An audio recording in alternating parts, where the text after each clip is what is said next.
Talian Skype, kita ada Puan Fauziah Abu Bakar yang merupakan perancang keuangan keluarga. Assalamualaikum Puan Fauziah. Waalaikumsalam. Terima kasih kerana bersama dengan analisis pada malam ni. Alhamdulillah. Baik Puan, di Malaysia secara idealnya setiap keluarga di negara ini disarankan memiliki 4 anak. Ia bagi meluaskan sumbangan asas domestik dalam merancangkan ekonomi negara.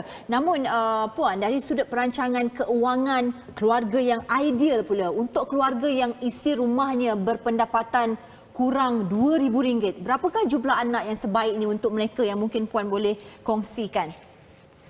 Alright, baik. Sebelum saya jawab soalan tu, sebenarnya kalau kita tengok perbelanjaan di bandar, terutamanya di bandar, okey, pola perbelanjaan sebenar bagi yang bujang pun dia di antara 1,800 ke 2,400. Betul. Bagi yang bujang.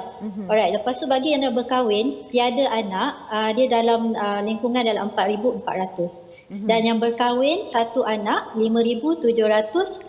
Dan berkahwin 2 anak RM6,620. Okey, nak menjawab soalan tu, kalau pendapatan kurang pada RM2,000 dari segi ekonominya, kita boleh definisikan sebagai di bawah kemampuan. Tapi kalau di bawah kemampuan, jadi kita kena plan betul-betul sebab kalau di bandar, kalau kita kira 2,000, dia di bawah garis kemiskinan.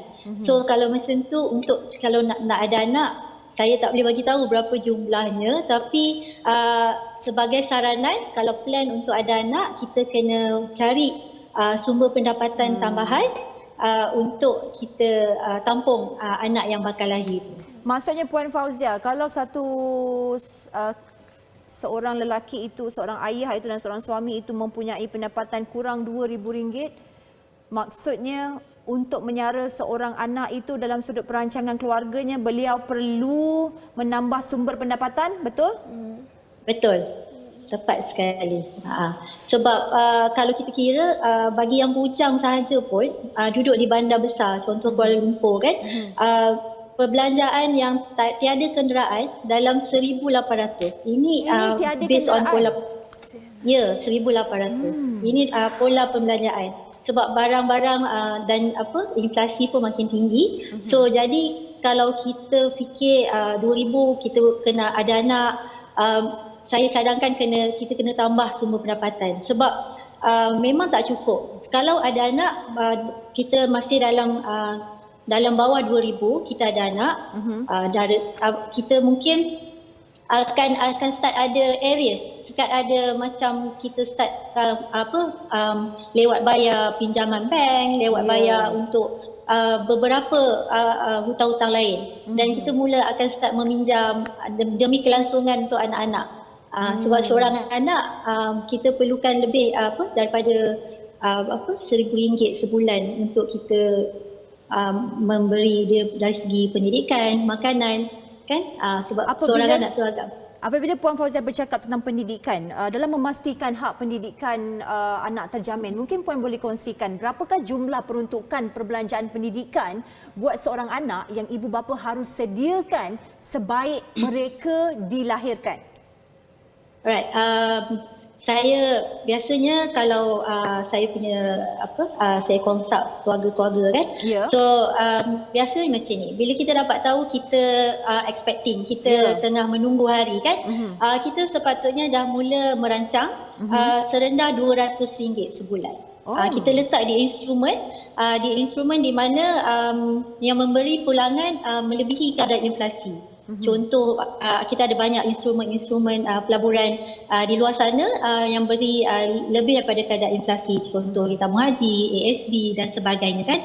So kita kena letak duit ini di sebahagian, memang kita tak boleh kacau sampailah anak ini besar. Contohnya dia akan, ramai yang fikir kenapa nak kena simpan sekarang, sebab anak nak sekolah lambat lagi. Tapi sepatutnya bila dah tahu isteri mengandung, kita dah start kena simpan. Sebab education start early as 4 years old. Betul tak? Sebab tadika dia dah perlukan certain amount. Sebab kalau saya tengok purata yuran prasekolah, yuran tahunan antara RM1,200 ke RM2,000. Itu yuran tahunan.